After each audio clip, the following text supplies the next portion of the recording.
The auction block held 5 daughters for sale as wives, but when the bidding ended, only Josephine Baptiste remained unwanted and unsold. A black seamstress with nowhere to turn in 1873 Texas, she faced destitution until Samuel Wheeler, a guilt-ridden cowboy haunted by his wife's death, offered $50 and his surname for a marriage of convenience. Josephine accepted his proposal, knowing it might be her only chance at survival, but she harbored a dangerous secret that could destroy them both. The auction block stood silent in Millfield's town square. 4 women had already been sold. Their new husbands led them away with awkward smiles and nervous handshakes. Josephine Baptiste remained alone on the wooden platform. The crowd shifted restlessly in the dust. Whispers carried on the wind like tumbleweeds. Auctioneer Hayes mopped his forehead with a stained handkerchief. His voice cracked when he called for bids. "Do I hear $20? Silence. 15? A merchant spat tobacco juice near the platform. A woman in calico pulled her children closer. The preacher studied his boots. Josephine kept her spine straight. Her hands folded at her waist. She had expected this moment since Margaret Clayton announced the auction 3 days prior. Hayes cleared his throat. Going once. The wind picked up. It scattered papers across the square and rattled the general store's sign. Josephine's dark skin caught the afternoon sun. Her homespun dress was clean but worn thin at the sleeves. Going twice. From the back of the crowd, a voice cut through the murmur. $50 in my name. Heads turned. Samuel Wheeler pushed through the gathered townspeople. His boots kicked up small clouds of dust with each step. His weathered hat shadowed hollow eyes. 6 months of grief had carved lines around his mouth. Hayes hesitated. The offer was half what the other women had brought, but it was more than anyone else would give. Sold to Mr. Wheeler. The crowd began to disperse.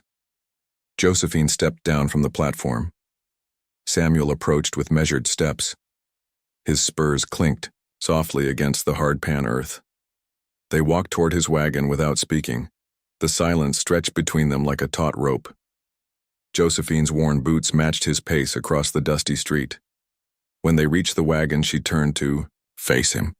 Her voice was steady and low. "I know what you did to your wife, Mr. Wheeler." Samuel's hand froze on the wagon's side rail. The color drained from his face. "What did you say?" "The whole county knows. Question is, why would a man who killed his wife want another one?" 3 days earlier, Margaret Clayton had gathered her late husband's daughters in the parlor. The room smelled of lavender and decay. Dust motes danced in shafts of sunlight that sliced through heavy curtains. "The estate has debts," Margaret announced. Her voice carried no warmth. "You girls are assets that can be liquidated." Josephine's half-sisters shifted nervously in their chairs. Sarah, barely 18, began to cry. Clara twisted her handkerchief. Emma and Ruth exchanged worried glances. "Marriage auctions are common now," Margaret continued. "Men need wives, you need husbands, it's practical. The lighter-skinned sisters would likely find buyers." Josephine understood her position. She was the darkest, the oldest, the least desirable in their world. That evening she sat by her window and watched the sunset paint the sky crimson. Tomorrow would bring preparation. The day after, the auction. Then whatever came next. Samuel Wheeler had built his ranch with Mary's laughter echoing through the rooms. She had sung while cooking, hummed while mending, filled the empty spaces with joy. The silence after her death was unbearable. He found himself at her grave each night. The headstone was simple granite. Her name, the dates. "Beloved wife," carved beneath. "I should have gotten you to town faster," he whispered to the earth. "Should have paid the doctor up front. Should have done something different." The wind never answered back. Mary had died in childbirth during the worst blizzard in 20 years. The roads were impassable. The doctor wouldn't come without payment guaranteed. Samuel had tried everything, borrowed from neighbors, offered his horse, his rifle, his land. Nothing worked fast enough. The town's whispers followed him everywhere. They said he worked her too hard, cared more about cattle than his wife. Let her die from neglect. Samuel knew the truth cut deeper. Poverty had killed Mary as surely as any bullet. At the ranch, Samuel showed Josephine to the small room beside the kitchen. A narrow bed, a washstand, a single window facing east. "This is yours," he said. Josephine set her bundle on the bed. Everything she owned fit in a flour sack: 2 dresses, a worn Bible, her mother's thimble. "What are your expectations?" she asked. Samuel removed his hat. His hair was dark with premature silver at the temples. "Keep the house. Help with accounts if you can read. Stay out of town gossip. And you? I'll work the land, provide food and shelter, give you my name for protection." They stood in the doorway of the small room. The space between them felt like a canyon. "Separate quarters," Josephine said. "Agreed. No questions about my past?" Samuel nodded. "No questions about yours either." The first week passed in careful politeness. Josephine cooked simple meals. Samuel ate in silence. She swept the floors. He mended fences. They moved around each other like cautious animals sharing territory. But small observations accumulated like dust. Samuel talked to Mary's grave each night. Josephine could hear him through her window. His voice carried pain that 6 months hadn't healed. Josephine could read, write, calculate figures. Samuel watched her organize his scattered account books with growing amazement. Most women, in their situation, had no formal education. On Thursday morning, a rider brought mail. Samuel was checking the horses when Josephine accepted the letter. The envelope bore no return address. The handwriting was careful and precise. She read it quickly by the kitchen window. Her face remained calm, but her hands trembled slightly. She folded the paper and fed it to the stove's flames. Samuel returned to find her stirring a pot of beans. The kitchen smelled of wood smoke and secrets. "Everything all right?" he asked. "Just fine." But Samuel had seen the ash floating in the stove. He had glimpsed the rider's face, a black man on a good horse riding hard.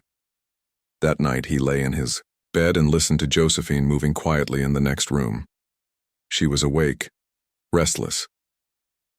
The floorboards creaked under careful footsteps. When dawn broke, Samuel found her in the kitchen. She was already dressed. Her face showed no signs of sleepless hours.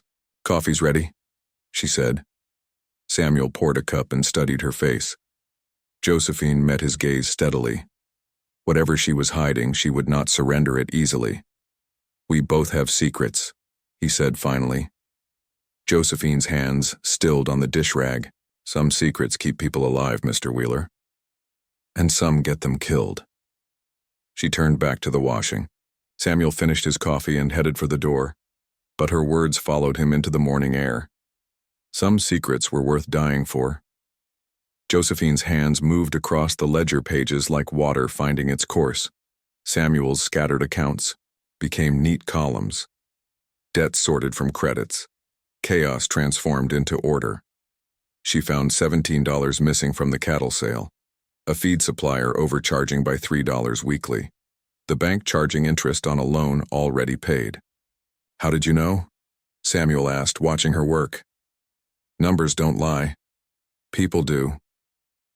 Within 2 weeks, she had recovered $43. The ranch's bleeding finances began to clot. Samuel felt something he hadn't experienced in months.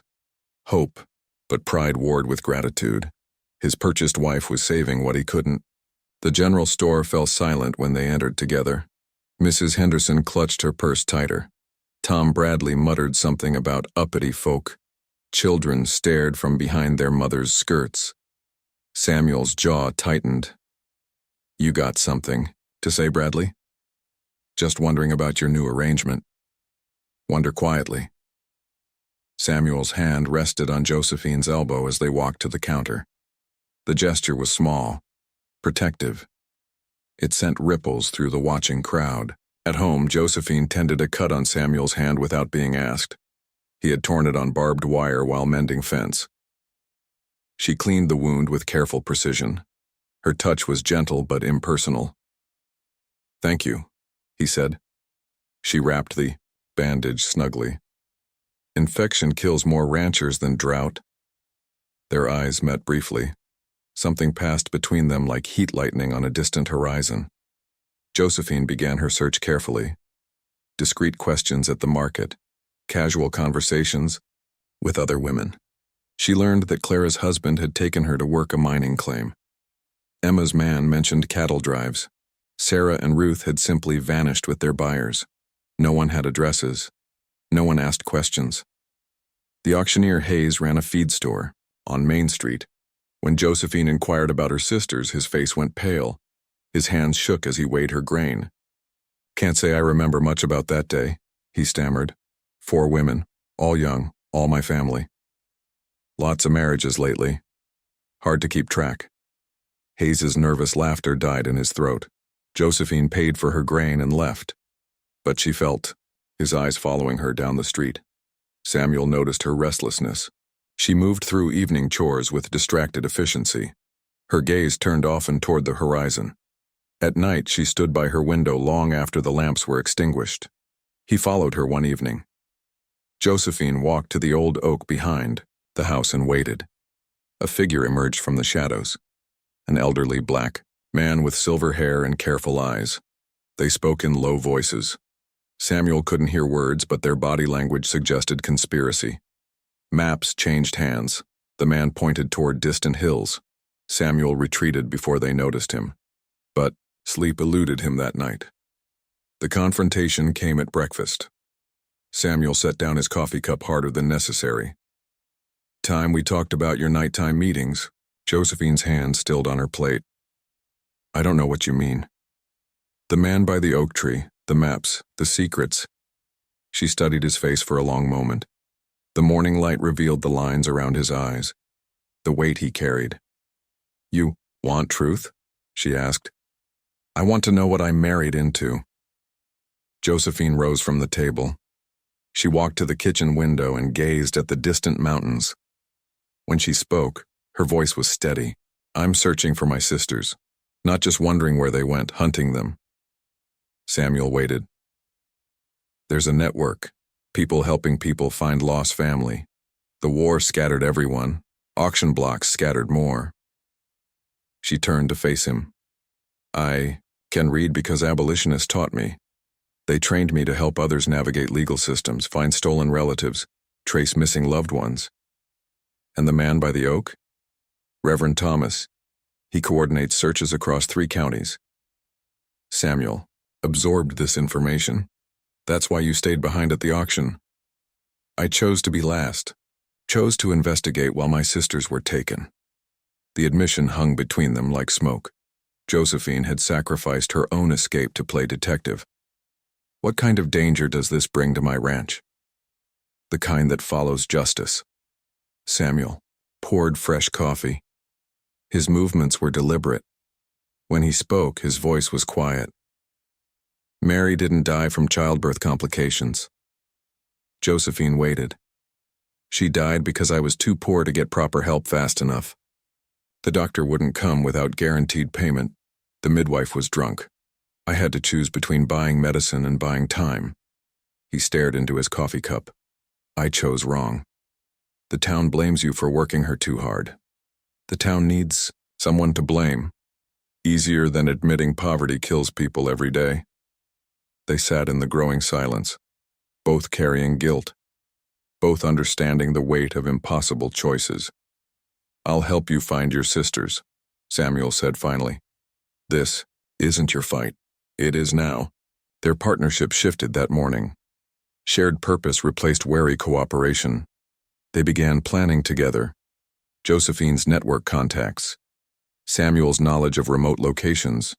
Their first lead came from a woman at the market. She had seen Clara at the Broken Creek mining operation. The woman's voice dropped to a whisper. She looked thin, scared, asked me to get word to family. Samuel and Josephine rode out the next morning. The mining camp was 2 hours north.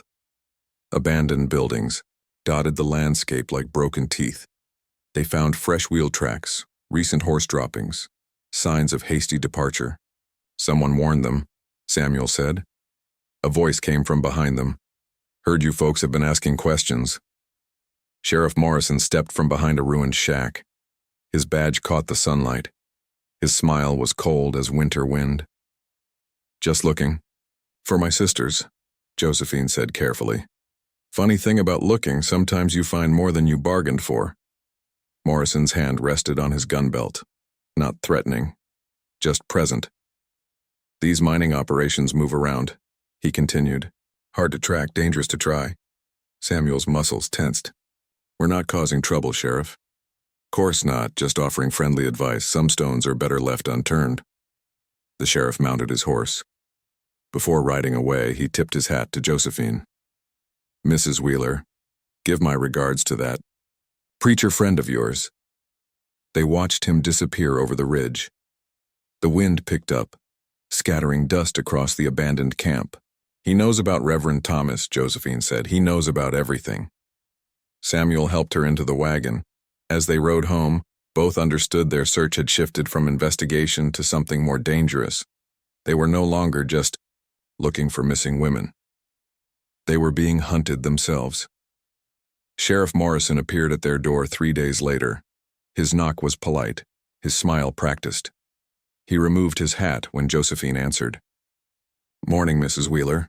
Thought I'd check on you folks after our encounter at Broken Creek. Samuel emerged from the barn. His shirt was soaked with sweat from morning chores. Morrison's timing felt deliberate. Coffee's fresh, the sheriff said, inviting himself inside. They sat around the kitchen table like old friends. Morrison praised Josephine's biscuits, commented on the ranch's improvements. His eyes cataloged every detail. Been thinking about your missing sisters, he said finally. Might be I can help. Josephine's hand stilled on her cup. How so? Got contacts. Throughout the territory. Men who report unusual activities could put word out. Samuel studied the sheriff's face. What would that cost? Just cooperation. Keep me informed of your search efforts. Share any information you uncover. The offer hung in the air like bait on a hook. We'd be grateful for your help, Samuel said carefully. Morrison's smile widened. Knew I could count on you folks. After he left, Samuel and Josephine worked in charged silence. The sheriff's visit had changed something. Their private investigation now had official attention. He's watching us, Josephine said that evening. Good. Means we're close to something important. They began meeting Reverend Thomas at different locations. The old church, the abandoned mill, a grove of cottonwoods by the creek. Their conversations grew more urgent. Found traces of your sister Emma, Thomas reported. Cattle station near Reed Rock. But the operation shut down sudden like last week. Someone's moving them ahead of our searches, Josephine said. Thomas nodded grimly. They got a system. Soon as we get close, they relocate. Samuel leaned against a cottonwood trunk. How many women are we talking about? Near as I can figure, maybe 20, all from different auctions. All disappeared into remote operations. The number settled over them like dust from a distant storm. Their bond deepened through shared danger. Samuel taught Josephine to shoot his rifle. She showed him how to read legal documents. They worked, side by side, preparing for whatever came next. Small gestures accumulated meaning. Samuel's hand on her shoulder when she stumbled. Josephine's fingers adjusting his collar before town visits. Neither acknowledged the growing current between them. But at night the barriers remained. Samuel still talked to Mary's grave. Josephine still kept her own counsel. Love was a luxury they couldn't afford. The breakthrough came through Morrison's own network. He arrived with maps and official-looking papers. Located one of your sisters, he announced. Clara's being held at the Thornfield Mining Company. Remote operation about 30 miles north. Josephine's heart jumped. When can we go? Soon as we organize proper backup. This won't be a simple rescue. Morrison spread the maps across their table. The mining operation was isolated, surrounded by rough terrain, only one road in or out. We'll need federal marshals, Morrison continued.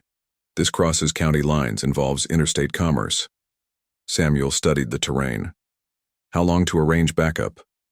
Week or two. These things take time. That night, Samuel found Josephine sitting by her window.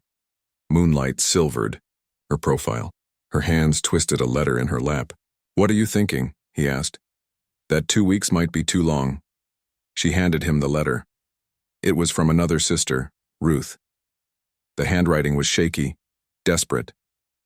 "They move us every month, sometimes sooner. If we wait for official help, Clara might disappear again." Samuel read the letter twice. Ruth described brutal conditions. Women worked beyond exhaustion. Some had died from exposure and neglect. "Morrison's right about needing backup," he said finally. "Morrison's part of the problem." The words hit Samuel like cold water. "What do you mean?" Josephine turned from the window. Her face was shadowed, but her voice was steady. "He knows too much, arrives too conveniently. His information is always just detailed enough to be helpful, but not actionable." Samuel considered this. Morrison's behavior had felt strange, too eager, too accommodating. "You think he's working with them?" "I think he's been watching us from the beginning, not to help, to control." The realization shifted everything. Their ally was their enemy. Their protector was their hunter. "We need to get Clara before Morrison realizes we're onto him," Josephine said. "That's suicide. Just the two of us against an entire operation." "Not just us. Thomas has people. Men who've been fighting this kind of evil since before the war ended." Samuel stood silent for a long moment. The decision would change everything. Mark them as criminals in the eyes of the law. Put them beyond any protection. "When?" he asked. "Tomorrow night, during the Harvest Festival, when everyone's distracted." They spent the next day in careful preparation. Samuel cleaned his weapons. Josephine packed medical supplies. Both moved through normal routines while planning rebellion. Morrison appeared again at sunset. This time he wasn't alone. 2 deputies flanked him. Their faces were hard as winter ground. "Samuel Wheeler," Morrison said formally. "You're under arrest for horse theft." "What horses?" Samuel demanded. "Ones you stole from the Jameson Ranch last month." The accusation was fabricated. Everyone knew it. But Morrison held legal authority in his badge. "Josephine Wheeler," Morrison continued, "you're coming with us for questioning about vagrant activities." Samuel's hand moved toward his gun. Morrison's deputies were faster.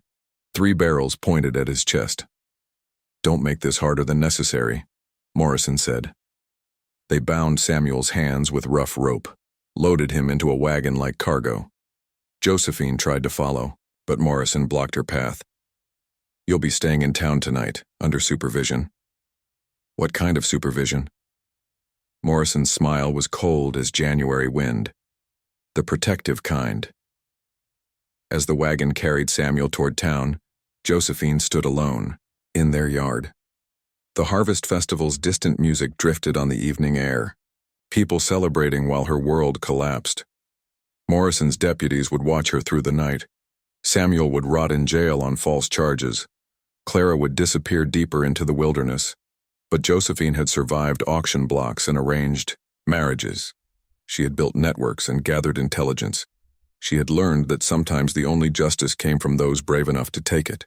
Standing in the gathering darkness, she began to plan. The law had abandoned them. Time to abandon the law. The deputy guarding Josephine fell asleep in his chair by midnight. Festival music masked the sound of her window opening. She slipped into the darkness like water through cupped hands. Reverend Thomas waited by the creek with 4 men. Their faces were weathered by sun and hardship. Their eyes held the steady resolve of people who had lost everything once and refused to lose again. "Samuel's in jail," Josephine whispered. "We know," Thomas replied. "Ben here used to work for the blacksmith. He's got keys." Ben was barely 20. His hands shook slightly as he held up a ring of iron keys. "Copied these months ago. Never thought I'd need them." "What about the mining camp?" Josephine asked. Marcus and Jim will handle that end, Thomas said. You get Samuel. Meet us at Thornfield by dawn. They separated into the night. Josephine and Ben moved through Millfield's sleeping streets like ghosts. The jail sat behind the sheriff's office. One lamp burned in the window. Ben's third. Key opened the cell door. Samuel looked up from the narrow cot. His wrists bore rope burns. His eyes were clear and angry. Took you long enough, he said quietly. They rode hard through the pre-dawn darkness. The horses' hooves drummed against packed earth. Behind them, Millfield slept on. Ahead, Thornfield mining waited like a wound in the landscape. The mining camp clung to a hillside like a scab. Ramshackle buildings, corrugated metal roofs, a single guard tower overlooking the compound. Marcus and Jim had already disabled the guards. Not killed, simply bound and gagged. The operation required silence, not bloodshed. 17 women huddled in a converted barn. Their faces showed exhaustion and fear. Some were barely 18, others looked decades older than their years. Clara stood among them. Josephine's sister had lost weight. Her dress hung loose on her frame, but her eyes still held fire. I knew you'd come, Clara whispered. Emma was there too, and Ruth, and Sarah. All 4 sisters together for the first time since the auction. Other women from different sales, different towns, all trapped in the same web. Can you travel? Samuel asked. We can do whatever we have to, Clara replied. They moved, in careful formation. Samuel and Marcus led. The women walked in the center. Jim and Ben brought up the rear. Reverend Thomas drove a wagon for those too weak to walk. Dawn painted the sky red as they reached the main road. Behind them, smoke rose from the mining camp. Not destruction, just signal fires to alert the network that another operation had been exposed. Federal marshals waited at the crossroads.